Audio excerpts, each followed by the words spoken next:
Shalom, shalom, shalom nanone twongeye kubasuhuza mu izina ry'umwami wacu Yesu Kristo, kandi nanone turanezerewe cyane cyane cyane pe. Ni iby'umugisha kuri twe, kandi reka mvuge ngo ni ubuntu nanone twongeye kugirirwa kubw'ibi bihe Imana yongeye kuducira inzira kugira ngo dukomeze twamamaze inkuru y'amahoro. Turanezerewe cyane cyane, kandi Imana ni ukuri yongere ishimwe ihimbazwe kuri ubu buntu yongeye kutugirira. Tujya tubivuga yuko ibi ari ibihe Imana yaduhamagariyemo kugira ngo twamamaze inkuru y'amahoro. Amahoro adatangwa n'ibidukikije se, cyangwa amahoro adatangwa n'ibyo dutunze, amahoro adatangwa n'abo turi kumwe nabo, ariko amahoro atangwa na Yesu Kristo. Kubw'uko amahoro ari imbuto y'umwuka wera utubamo nk'abana b'Imana. Rero n'uyu munsi ayo mahoro niyo tuje kwamamaza. Uyu munsi tugiye gutangira kugenda tuvuga ku bintu bimwe na bimwe tujya dushyiramo ibyiringiro, tukibwira yuko wenda ko amahoro yacu yabiturukamo, ariko ugasanga akenshi, nta nubwo ari ukuvuga akenshi, ugasanga ari ikinyoma cy'umwanzi, tugahanga amaso aho adakwiriye guhangwa. Uyu munsi rero tugiye kuganira ku ijambo, cyangwa se tugiye guhugurana ku buryo umugabo adatanga amahoro. Icyo ni ikinyoma abadamu, wenda uyu munsi ngiye kuvuga ku ruhande rw'abadamu, ntabwo ari uko nirengagije yuko no ku ruhande rw'abagabo hari indi myumvire nayo ihari y'ikinyoma cy'umwanzi, nayo tuzagira akanya ko kuyivugaho, ariko uyu munsi tugiye kuvuga ku kinyoma umwanzi yubakiye mu mitima y'abadamu benshi cyane, bibwira yuko umugabo atanga amahoro. Uyu munsi rero tuje kugaragaza uburyo mu by'ukuri umugabo nta mahoro yatanga. Ikindi turi buze kuvugaho, turaza kuvuga ku cyanditswe gisa nk'aho umugore mu by'ukuri yikorejwe umutwaro binyuze mu gusobanurwa kw'icyo cyanditswe. Icyo nacyo turaza kugisobanuraho, ubundi tuze no gutanga inama noneho uburyo umuntu agomba mu by'ukuri mu byo ari byo byose ashobora kuba yaranyuzemo, uburyo ashobora kugira aya mahoro turimo turamamaza. Mbere y'uko tugaragaza yuko uburyo umugabo atatanga amahoro, reka mbanze mvuge ngo hari ibintu bibiri tugomba kumenya, tugomba gusobanukirwa. Ikintu cya mbere ni uko mu by'ukuri ubuzima bw'umuntu budatangirana n'umuryango. Akenshi kubera ko tuvukira mu miryango, niho amaso yacu ahanga cyane kugira ngo dushakishe ayo mahoro. Ariko nyamara ubuzima bw'umuntu ntabwo butangirana n'umuryango, ahubwo ubuzima bw'umuntu butangirana no kuremwa k'umuntu. Mu kuremwa k'umuntu rero ijambo ry'Imana rijya ritubwira mu Itangiriro igice ni icya 2 ku murongo wa 7, hajya havuga ngo Imana yafashe igitaka irakibumbabumba, ikora ishusho y'umuntu, irangije ngo imuhuhira umwuka wayo mu mazuru ye, arangije umuntu agira ubuzima, agira ubugingo buzima. Rero aho ngaho mu by'ukuri niho ubuzima bw'umuntu butangirira. Uyu munsi imiryango tuvukiramo ni inzira Imana yashyizeho kugira ngo ikomeze n'ubundi ireme, ariko ubuzima bw'umuntu butangirana buriya no kuremwa k'umuntu. Niyo mpamvu ibyo umuntu ashobora guhuriramo nabyo mu miryango tuvukiramo, cyangwa aho dushaka, mu by'ukuri ntabwo byakagombye kuba impamvu yo kugira ngo umuntu asenyuke maze yumve ko ubuzima bwe burangire kuko hari icyo yaburiye mu muryango. Ufite impamvu y'icyatumye uremwa, cyangwa se ufite amahoro ukeneye, ntabwo ari abo muri kumwe nabo, ahubwo ni umuremyi wawe. Icyo ni icya mbere umuntu agomba kubanza kumenya.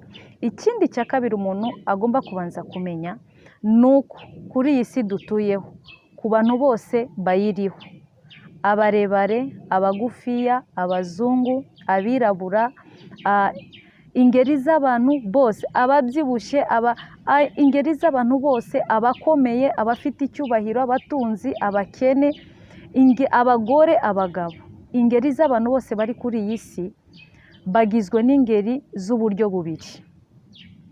Izo ngeri z'uburyo bubiri, aba mbere ni abayoborwa na kamere muntu, abandi ba kabiri ni abayoborwa n'umwuka w'Imana. Izo ni zo ngeri ziri aha ngaha ku isi, kandi nizo ngeri mu by'ukuri mu bantu, uburyo Imana ireba abantu ni uko nguko ibabonamo. Swate hari abantu ayibona abantu bayoborwa na za kamere zabo, cyangwa se ikabona abayoborwa n'umwuka w'Imana.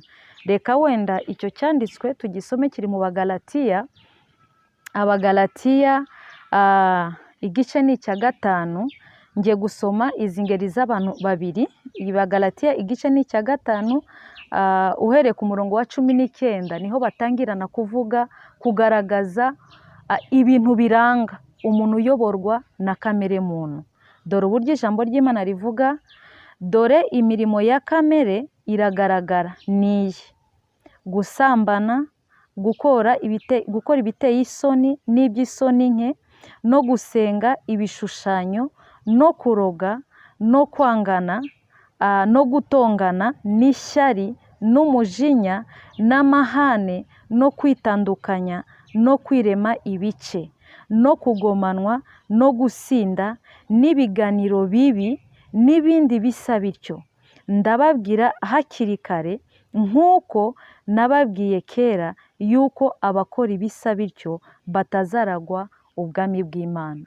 Mu by'ukuri izi ngeri z'abantu babiri, uyoborwa na kamere hari imirimo akora, hari ibikorwa akora bikamugaragaza ko ari uwa kamere. Noneho n'uyoborwa n'umwuka, hari imirimo akora bikagaragaza yuko ari uyoborwa n'umwuka. Rero ibi ngibi tuvuye gusoma ni ibigaragaza umuntu uyoborwa na kamere, kandi ijambo ry'Imana riravuze ngo aba bantu bayoborwa na kamere ngo nta mugabane bagira mu bwami bw'Imana. Reka none tusome n'ibigaragaza abayoborwa n'umwuka w'Imana.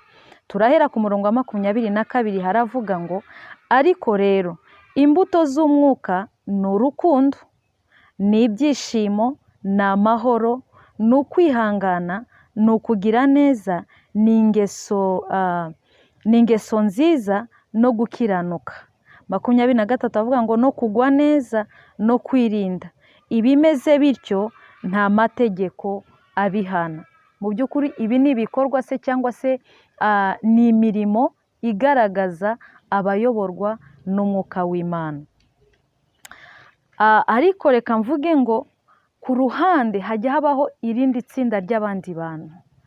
Mu by'ukuri nabo babarizwa mu bakamere, ariko bajya batera urujijo muri sosiyete bitewe n'imiterere yabo. Abo bantu, iryo tsinda rindi, ni abanyedini.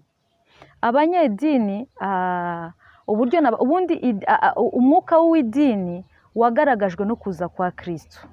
Imikorere Abisiraheli bishingiye mu mategeko Mose yari yarabahaye, Yesu aje kuza kwiwe kwaje kugaragaza ko mu by'ukuri ibintu bakoraga babikoraga mu buryo bw'imihango, mu buryo koko butuzuye, kuko icyagombaga kuzuza ukuri kw'ibyo bari bafite ko ari Yesu Kristo.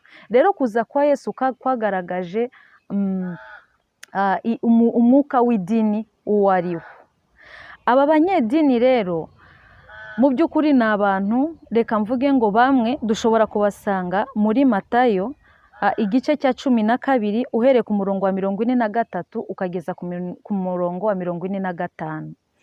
Aba bantu ni abantu ijambo ry'Imana rivuga ngo iyo umudayimoni avuye mu muntu, iyo umwuka mubi, mu Bibiliya y'Igifaransa niyo bavuga ngo iyo umwuka mubi umaze kuva mu muntu, noneho ngo muri we, ubundi Imana itugereranya nk'inzu, ngo muri we hajya hatunganywa, hakaba neza, hakagira isuku. Ijambo ry'Imana rikavuga ngo uyu muntu iyo aho hantu hamaze gutunganywa, iyo atwongeye ngo ahashyire ibindi bintu bigomba kuhaokipa, uyu muntu ngo wa mwuka mubi wamuvuyemo uragenda ngo ukazerera ahari ubutayu, ukazerera. Noneho ngo wamara kuzera ushakisha aho wajya, ngo wamara kubura aho ujya ukibwira ukavuga ngo reka nsubireyo njye kureba muri ya nzu yanjye, muri bwa buturo bwanjye, yuko hari ikintu kirimo. ngo uwo mwuka urongera ukagaruka ugasanga muri wa muntu wejejwe kubwo kwakira Yesu Kristo, agasanga iyo nzu nta kintu kirimo. Ijambo ry'Imana rikavuga ngo wa mwuka ngo uragenda ugahamagara indi myuka 7, abandi badayimoni 7 ngo bakaza bakinjira muri uwo muntu. Ijambo ry'Imana rikavuga ngo uko uriya muntu yarameze kera atari yahura na Yesu Kristo, atari yezwa, ngo uko yabagaho biragenda noneho bikikuba akaba mubi kurushaho. Ariko wibuke ko uyu muntu mu by'ukuri aba afite amakuru ku bijyanye n'iby'Imana n'ijambo ry'Imana aba bifite, gusa nuko aba atariyeguriye Imana kugira ngo hahandi Imana yakuye wa mwuka, mu handi Imana yakuye kamere ikahashyira umwuka, kugira ngo noneho abashe kwiga ijambo ry'Imana, habe okipe na ya mirimo y'umwuka, cyangwa hature ya mirimo y'umwuka twasomye haruguru. Abandi bantu nabo bari muri aba bantu b'abanyedini ni abantu dusanga mu Baheburayo igice cya 6 umurongo wa 4 ukageza ku wa 6. Ijambo ry'Imana rijya rivuga ngo hari abantu bajya binjira mu by'Imana ngo mu by'ukuri bagasongogera ubwiza bw'Imana, bakaryoherwa n'ijambo ry'Imana, bagasogongera ku mwuka wayo, ngo ndetse bagasongogera no ku mpano Imana ibasha gutanga. Ngo ariko nyuma y'ibyo byose bamara kubisogongera ngo barangiza bakangurira gusubira mu mirimo yabo ya kera. Ndetse ijambo ry'Imana rikavuga ngo bene abo ngabo ngo ntago baba bagifite amahirwe nanone yo kongera kugaruka kugira ngo bihane, ngo kuko mu by'ukuri baba bakoreje isoni ku Yesu, umurimo Yesu yakoze ku musaraba baba bamukojereje isoni ku mugaragaro.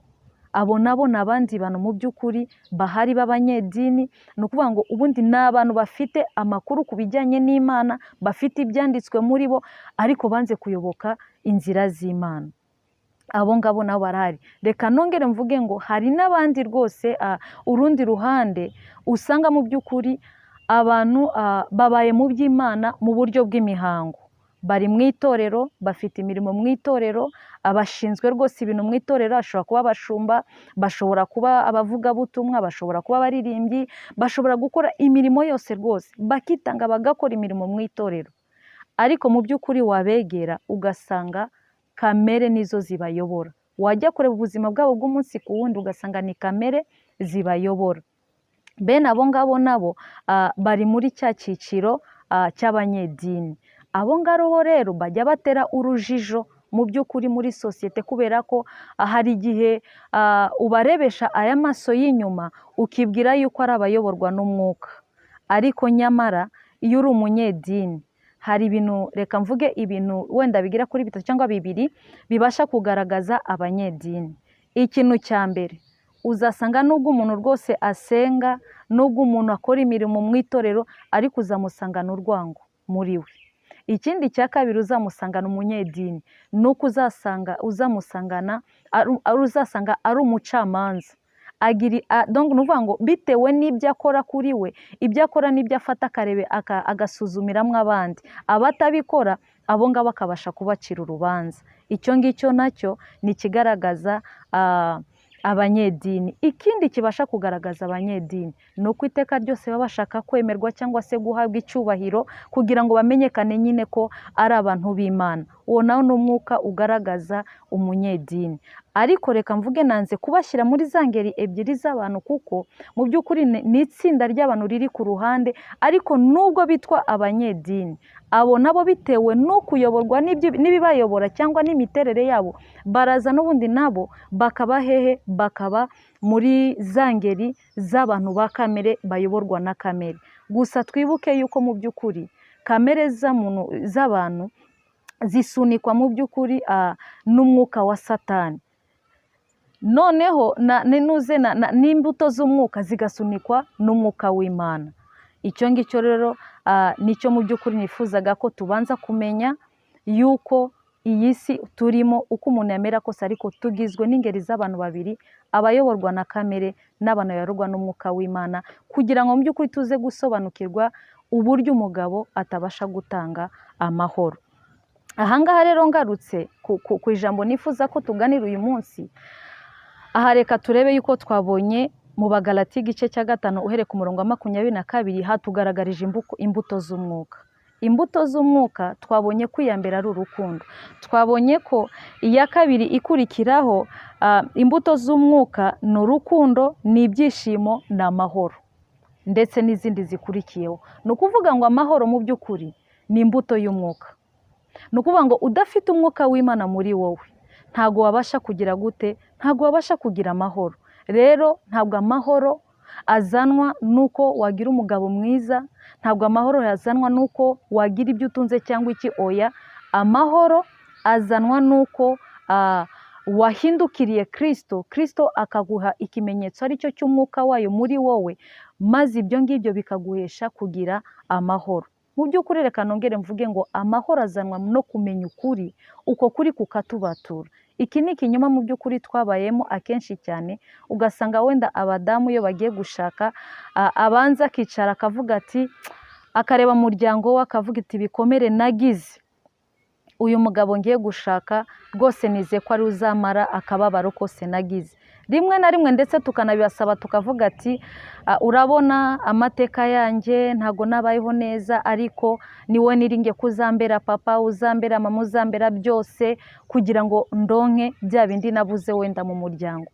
Ariko mu by'ukuri banza urebe uyu munsi umudamu uwo ari we wese uzankurikira, reka wongere usubize amaso inyuma, ubashe kureba umuntu wahuye nawe, urebe se ni umuntu wahuye n'umuntu uyoborwa n'umwuka w'Imana, cyangwa wahuye n'umuntu uyoborwa na kamere muntu. Imbuto za kamere twazibonye Bagalati uhereye ku gice cya 19. Kubimenya biroroshye cyane kuko ubona ibyo umuntu akora ukamenya ko ari uwa kamere cyangwa ari uw'umwuka. Rero niba ari uwa kamere, mu by'ukuri ntabwo umugabo yaba isoko yo kugira ngo aguhe amahoro. Ndetse reka nongere mvuge ngo nubwo yaba ari uw'umwuka, amahirwe waba ufite ni uko kubw'amahoro yaba amurimo byazana wenda umunezero mu rugo, byazana amahoro mu rugo mu buryo bw'imibanire, ariko nanone ntabwo ibyo ngibyo byazana kugira ngo amahoro mu by'ukuri muri wowe azanywe n'uko umugabo we afite ayo afite muri we.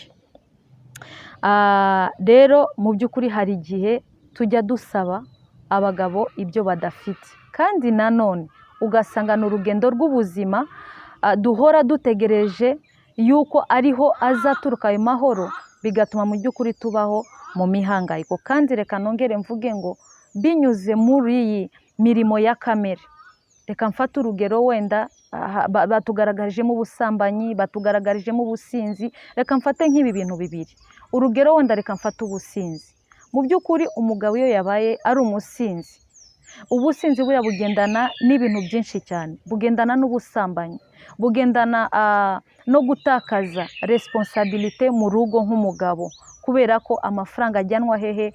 Mu kunywa inzoga. Inzoga zigendana no kutaboneka k'umugabo mu rugo. Ni byinshi cyane bigendana n'izo kamere wenda ebyiri gusa tuvuze, n'iz'ubusambanyi. Uyu mugabo ari umusambanyi ashobora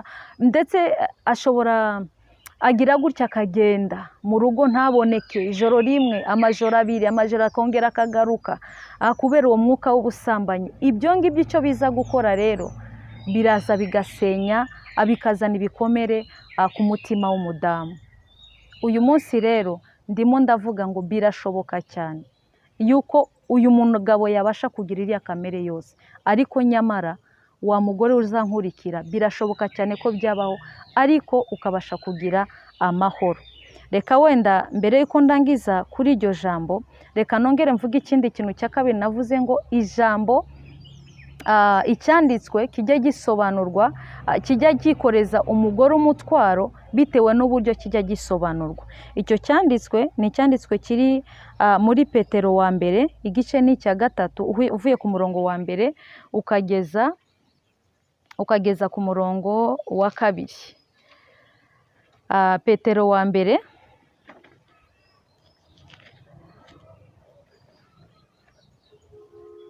Petero wa mbere igice ni icya gatatu, reka mbere ku murongo wa mbere nahagaragaza inshingano z'abagore.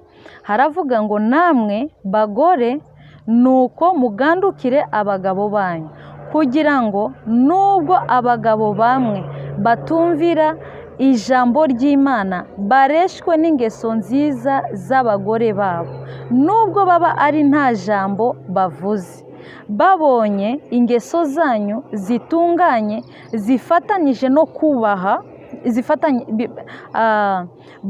babonye ingeso zanyu zitunganye zifatanyije no kubaha. Ijambo ry'Imana riravuga ngo abagore nimugandukire abagabo banyu, kugira ngo nubwo abagabo bamwe batumvira ijambo ry'Imana. Aka niko kajambo nshaka gutindaho cyane, batumvira ijambo ry'Imana. Reka nsome wenda mu Gifaransa kugira ngo kumvikane neza akantu nshaka kuvuga katajya kavugwa kandi kagatuma hari abagore mu by'ukuri uyu munsi abikoreye umutwaro muri bo wo kuzasohoza icyo batazabasha gusohoza, kandi ibyo ngibyo bigatuma nta mahoro bafite mu buzima bwabo. Mu Gifaransa dore uko havuga: vous de même femmes soyez soumises à vos maris, en fait que si quelques-uns d'entre eux ne croient pas à la parole de Dieu, qu'ils soient gagnés à la foi par votre conduite. Des paroles ne seront même pas nécessaires. Ni ukuvuga ngo dore akajambo nifuzaga, haravuga ngo vous de même femmes soyez soumises à vos maris, en fait que si quelques-uns d'entre eux ne croient pas à la parole de Dieu. Ni ukuvuga ngo ahangaha ijambo ry'Imana ravuga ngo wa mugore we gandukira umugabo wa nubwo yaba atizera ijambo ry'Imana. Ni ukuvuga ngo umugabo utizera, umugabo utazi Imana, uyu nguyu niwe umugore wakijijwe nawe. Ahangaha nawe ugomba kwibaza ngo ni ubuhe bwoko bw'umugore ubwirwa iri jambo? Ubwoko bubwirwa uyu mugore ni umugore wakijijwe. Ugiye guhura n'umugabo udakijijwe, ijambo ry'Imana ravuga ngo kubwa za mbuto z'umwuka, kubwa ya mirimo ituruka ku mbuto z'umwuka umugore yabasha kumanifesta kubw'agakiza afite. Birashoboka cyane ko nubwo atavuga ijambo na rimwe, umugabo udakijijwe babana ashobora gukizwa. Nikiri jambo rivuga. Reka wenda dusome, ndagira mvuga iri jambo no kuganduka. Mu by'ukuri kuganduka niryo ari kuganduka kuvugwa kwakagombye gukoreshwa iri jambo kuganduka. Reka dusome mu Baefeso, dusome mu Befeso igice ni icya gatanu. Abefeso igice ni icya gatanu mpereye ku murongo wa 22. Ngi hano ngiye gusoma mu by'ukuri inshingano z'abagore n'inshingano noneho z'abagabo. Dore uburyo havuga, aravuga ngo umutwe w'ijambo ravuga ngo uko abagabo n'abagore bakwiye kumererana. Bagore mugandukire abagabo banyu nk'uko mugandukira umwami wacu, kuko umugabo ari we mutwe w'umugore we, nk'uko Kristo ari umutwe w'itorero, ari ryo mubiri we, ni nawe mukiza waryo. Ariko nk'uko itorero rigandukira Kristo, abe ariko abagore bagandukira abagabo babo muri byose. Abagabo mukunde abagore banyu nk'uko Kristo yakunze itorero akaryitangira, ngo aryeze amaze kuryogesha amazi n'ijambo rye, aryishyire rifite ubwiza, ridafite ikizinga cyangwa umunkanyari cyangwa ikintu cyose gisa gityo, ahubwo ngo ribe ryera ridafite inenge. Uko niko abagabo bakwiriye gukunda abagore babo nk'imibiri yabo. Ukunda umugore we aba yikunda, kuko ari nta muntu wakwanga umubiri we, ahubwo yawugaburira akawukuyakuya nk'uko Kristo abigirira itorero. 30 akavuga ngo kuko turi ingingo z'umubiri umwe, nicyo gituma umuntu azasiga se na nyina akabana n'umugore we, akaramata, bombi bakaba umubiri umwe. Amina. Iki cyanditswe ndakizanye kugira ngo mu by'ukuri cya kindi cyo muri Petero wa mbere igice cya gatatu dusobanukirwa iri jambo kuganduka ubundi rivugwa ryari. Ijambo ry'Imana mu Befeso riragaragaje yuko ribwiye umugore ati mugore gandukira umugabo wawe nk'uko itorero rigandukira Kristo, rikongera rikabwira n'umugabo ngo mugabo kunda umugore wawe nk'uko Kristo yakunze itorero. Ni ukuvuga ngo hano hari ibintu bibiri, nta mugore wabasha kuganduka atazi uburyo itorero riganduka. Ni ukuvuga ngo ubundi ikintu cya mbere kibanziriza kugira ngo umuntu abashe kuganduka ni uko abanza gukizwa, ni uko abanza guhindukirira Kristo. None yamara guhindukirira Kristo akagira gusobanukirwa uburyo itorero rigandukira Kristo, aho ngaho niho umuntu yabasha kugandukira n'umutware we. Noneho mu rundi ruhande nanone ijambo ry'Imana kavuga ngo umugabo kunda umugore wawe nk'uko Kristo yakunze itorero. Ntago umugabo yabasha gukunda umugore we mu by'ukuri atazi n'uburyo Kristo yabashije gukunda itorero. Ni ukuvuga ngo hari amagambo tujya dukoresha tugafata ibyanditswe muri Bibiliya tukabirebeshereza abantu bose mu ngeri z'abantu bose tukibwira ko bibareba, ariko mu by'ukuri tujye twitondera ibyanditswe cyangwa se tubitekereze uvuga ati se iki cyanditswe ni njye kibwira cyangwa si njye kibwira. Aya magambo rero ijambo rivuga ngo gukunda no kuganduka mu by'ukuri ni ibigenewe abakijijwe, abamenye Kristo. Kandi twibukanye yuko umuryango mu by'ukuri ni umugambi w'Imana, ntabwo umuryango ari ikintu kiva ku bantu. Iki Imana itegereje kubona mu muryango ni ukugira ngo umurimo Kristo yakoze asiga icyubahiro cye mu ijuru akaza hano mu isi kugira ngo yitangire itorero. Icyo ngicyo ubwo buzima bugaragarizwe mu miryango y'abantu, bugaragarizwe mu miryango y'abakijijwe, kuko mu miryango y'abapagani ibi ngibi ntabwo byabasha kubamo. Rero iki cyanditswe reka mbashe kugaragaza imiryango igera nko muri 4 iriho, ariko nyamara iyo miryango yose tujya tuyigaragarira tuyishaka kuyirebera muri iki cyanditswe cyangwa dushaka kuyisobanuza iki cyanditswe. Reka mvuge ngo hari bwa mbere urugo rushobora kwisangamo umugabo n'umugore bakijijwe. Ni ukuvuga ngo nimba bakijijwe, ubundi iyo tuvuze gukizwa, umuntu iyo tuvuze ndakijijwe yakagombye kuba ari umuntu ufite kamere y'Imana muri we, ariyo wa mwuka wera twavugaga. Akenshi twagiye twitiranya gukizwa no kujya mu nsengero no kugira imirimo mu nsengero. Mu by'ukuri biriya bintu byose umuntu ashobora kubikora kandi adakijijwe. Rero ikintu mu by'ukuri cyakagombye kumvikana iyo umuntu avuze ati ndakijijwe, twakagombye kumva yuko ufite kamere y'Imana muri wowe igaragazwa n'imbuto z'umwuka wera. Ahangaha rero ingeri za mbere birashoboka ko haba urugo rushobora kubaho rurimo umugore ukijijwe n'umugabo ukijijwe. Aba bombi ikintu kizabagaragaza ni kiriya cyanditswe dusomye mu Baefeso. Mu by'ukuri ikintu kijya kigaragaza aba bantu bombi ni uko buri muntu abaho kubwa mugenzi we, ntabwo aba akibaho kubwe ahubwo abaho kubwa mugenzi we. Ijambo ry'Imana ribwira umugabo ngo ukunde umugore wawe nk'uko Kristo yagize. Ni ukuvuga ngo nubwo umugore yagira intege nke zimeze gute, ni ukuvuga ngo kubera urukundo rwa Kristo ruri mu mugabo, rwa rukundo rubasha gutwikira intege nke z'umufasha we. Nanone ijambo ry'Imana rikavuga ngo ubundi umugore iyo umanutse no hasi kuri iri jambo rirakubwira ngo umugabo nukunda umugore wawe, ibyo nawe bizamufasha kugira ngo abashe kukugandukira. Mu by'ukuri uyu munsi nimba twebwe abakijijwe itorero ry'Imana tubasha kugandukira Kristo nk'itorero, ni uko twasogongeye ku rukundo Yesu yadukunze. Umuntu wese ubasha guhishurirwa urukundo Yesu yadukunze biramworohera cyane kugira ngo amwumvire cyangwa amukiranukire. Rero ikintu kimwe cyabasha kuzana umugore mu by'ukuri mu rugo rwe kugira ngo abashe kugandukira umugabo we ni uburyo umugabo yabasha kugaragaza urukundo. Niyo mpamvu ijambo ryavuze ngo umugabo azasiga se na nyina asanga umugore. Mu by'ukuri iyo umusore agiye gushaka cyagiye ajya kubwira umugore ati ndagukunda, mu by'ukuri nicyo kintu yakagombye kujyana cyo kujya kugira gute, kugaragariza urukundo umugore. Noneho wabashije kubona urukundo mu mugabo, kuganduka ntago byananira umugore uwo ari we wese. Hari undi muryango rero ushobora kubaho w'abantu babiri, umugore akijijwe, umugabo adakijijwe.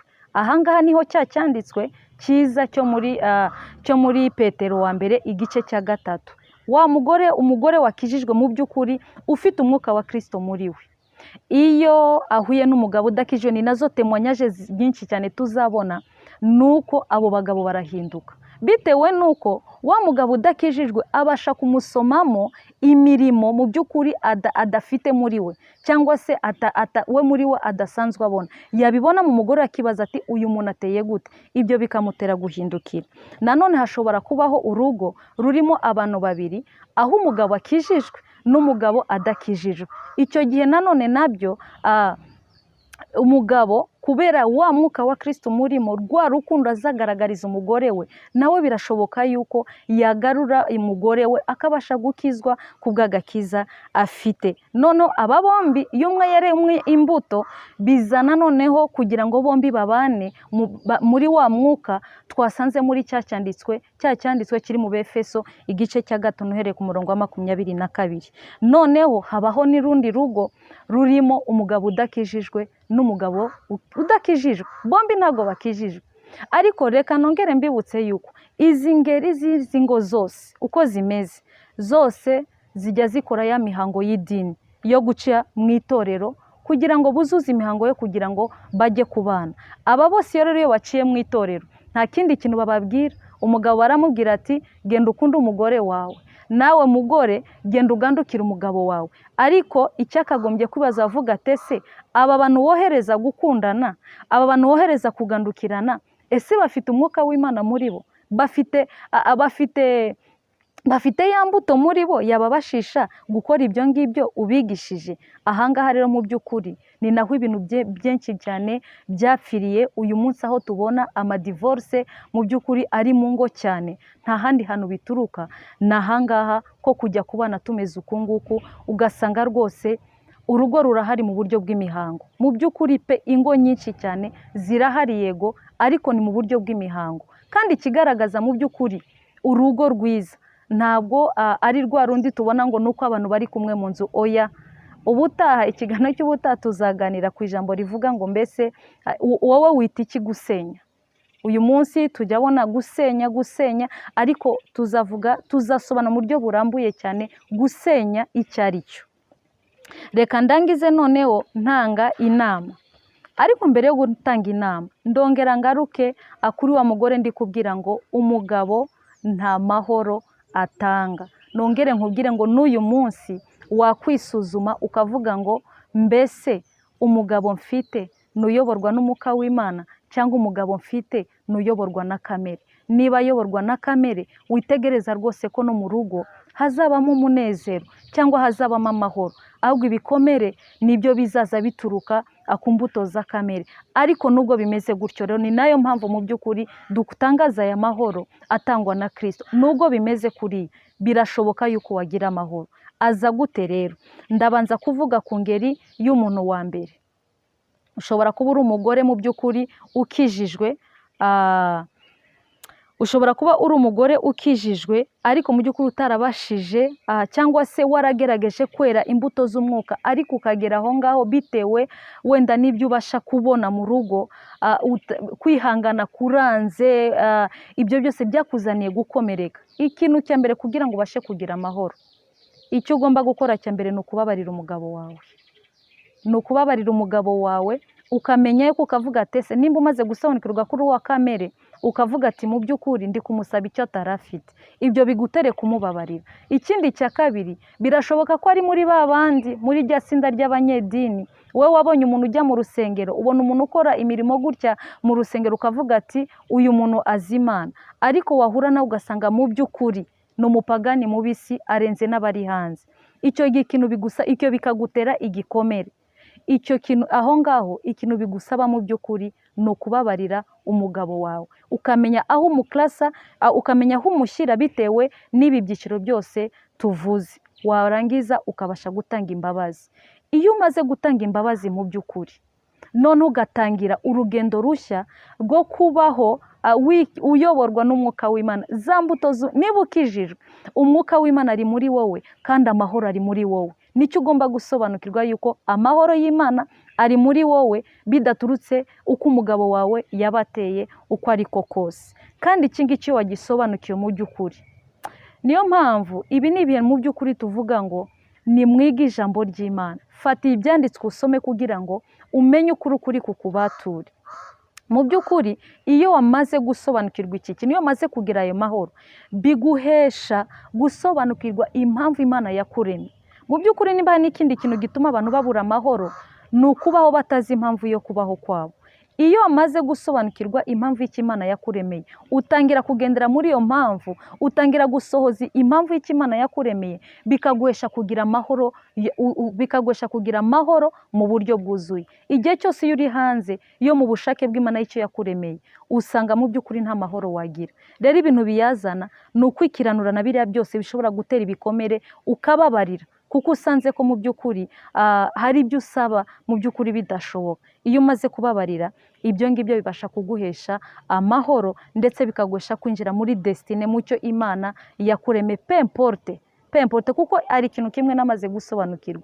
Ibibazo duhura nabyo, haba ari mu miryango, haba ari muri sosiyete, haba ari mu madini tunyuramo, ibibazo duhura nabyo akenshi ibyo uzasanga bikubuza amahoro, impamvu yabyo biba bigamije, umwanzi icyo agambiriye biba ari ukugira ngo uhanga amaso ibyo uri kunyuramo, ibibazo uri kunyuramo, noneho umugambi w'Imana yakuremeye uguce ku ruhande, kandi hariya ariho hari umwuzuro w'amahoro yawe. Indi nama ya nyuma ndi burangirizeho ni inama yo ku bagore. Mu by'ukuri birashoboka uyu munsi nawe ukurikije uburyo tugaragaje izi ngeri z'aba bantu, birashoboka ko nawe ubwawe uri uwa kamere, ariko uhetse cya cyanditswe kikubwira ngo gandukira umugabo wawe kugira ngo abashe guhinduka. Ni ukuvuga ngo umugabo ni umunyakamere, nawe uri umunyakamere, ariko urimo urashakisha uburyo waganduka. Ibyo bikagaragarira mu byo wita ibyiza ushakisha gukora kugira ngo arebe ko wabaye mwiza, kugira ahindukire. Reka nongere mbabwire ngo imirimo yacu dukora ntago mu by'ukuri ariyo iza akwemeza umuntu kugira ahinduke. Umwuka w'Imana niwo wemeza umunyabyaha agahindukirira. Reka uwo mutwaro mu by'ukuri ababyeyi bose babasha kunyumva muri uyu mwanya, reka umutwaro wose ufite wikoreye, uzi neza ko ariwo uzaturukamo agakiza k'umugabo wawe. Yesu yaravuze ngo iyo mitwaro yose uyifate uyimwikoreze, uvuge ngo Yesu ngewe ntago nshoboye, ariko umpe kwera gusa guhagara mwanya wanjye no mu cyo wandemeye. Ahandi ibijyanye n'umutwaro uko azahinduka n'uko uzabigenza, ibyo ngibyo ubisigira Imana. Rero uwo waba watarakizwa cyangwa waba ugifite wibonye ugasanga nawe ubwawe uyoborwa n'imbuto za kamere, icyo nagusaba muri aka kanya ni ukwiyunga n'Imana. Ukwiyunga n'Imana nta kindi, ni ukubasha kurekonesa iyi mirimo yose ya kamere ikurimo, ukavuga ati oya, ndayanze, ndashaka guhindukirira, noneho nanjye mbe mu ngeri z'abayoborwa n'umwuka w'Imana. Icyo gihe icyo bisaba kwihana, watuje akanwa kawe. Ntago bisaba kuba mu rusengero, wabikora no mu nzu yawe, ugaca bugufi mu mutima ukabwira ati Mana, uyu munsi burya nsobanukiwe yuko ndi uwa kamere, ndagira ngo nanjye umbabarire ibyaha byaturutse mu mirimo yose ya kamere nakoze, umbabarire, umpanaguze amaraso ya Yesu Kristo amenye ku musaraba. Nicyo cyazanye Yesu Kristo kugira ngo duhabwe gukiranuka tubiheshejwe no kwizera. Uko kwizerana, uko gukiranuka ukwakire kubwo kwizera. Icyo gihe nuhindukirira Imana, numara kwiyunga n'Imana, urahabwa imbuto y'umwuka wera. Usenze mu magambo yawe uko ubyumva, ube umunyekuri imbere y'Imana, umubyize ukuri, kugira ngo amahoro mu by'ukuri abashe gutaha mu mutima wawe. Reka nsoze mvuga ngo ibyo tunyuramo byose, ibiza gukomeretsa imitima yacu, ndabizi ko rwose ibi bihe turimo, ijambo ry'Imana hari abantu barebera ibihe bya nyuma wenda bakabirebera muri ibi bihe turimo tugenda tunyuramo, ariko ndimo ndarebera ngewe cyane ibihe bya nyuma mu ngo. Hahandi ijambo ry'Imana rijya rivuga ngo mu bihe bya nyuma urukundo ruzakonja, abantu bazangana, kandi ngo umwanzi wawe ntabwo azaba uwa kure. Mu by'ukuri urimo urareba ukabona uburyo umugabo abasha gusuzugura umugore we, ntamuha agaciro, ntamuhe n'akanya n'umwanya wo kuvuga ati nakwicara nawe nkaganira. None ukibaza ati ese aba bantu barajya hehe? Ugasanga mu by'ukuri ibikomere biruzuye mu miryango. Ariko reka nongere mvuge ngo impamvu y'ibyo byose, icyo namaze gusobanukirwa, biba bihereyeho kugira ngo umwanzi akurangaze, kugira ngo icyo wareme mu mugambi w'Imana ugihushe. Kandi mu gihe cyose wagihushije ntabwo uba mu mudendezo w'amahoro Yesu atanga. Ndabashimiye nanone kuri uyu munsi, reka Imana ikomeze ibigishe kurushaho, kandi Imana ikomeze biciye mu mbaraga z'Umwuka Wera ibigishe kurushaho, kurusha amagambo twebwe dushobora gukoresha, kandi ibyo turabyizeye pe, kuko ari cyo Imana duhamagare muri iki gihe cya none. Reka nongere mbabwire ngo shalom shalom, amahoro Imana itanga binyuze muri Yesu Kristo, binyuze mu mbuto y'Umwuka Wera yaduhaye, reka yongere ababeho mu izina rya Yesu Kristo, amen.